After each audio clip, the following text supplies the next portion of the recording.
Let's explore the inventory section. Inventory is usually done at the end of the school year to determine the current count and status of library materials. To start an inventory, you can scan the barcode of the book or type it in the field below.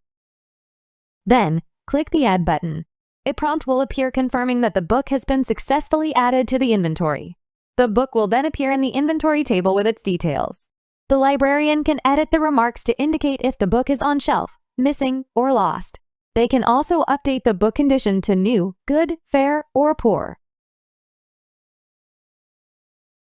If needed, the librarian can delete a book from the inventory. A confirmation prompt will be displayed to ensure the action is intentional. Once everything is updated, click the Save button, and the inventory will be updated successfully. And that's how you manage the inventory of books. Thank you for watching.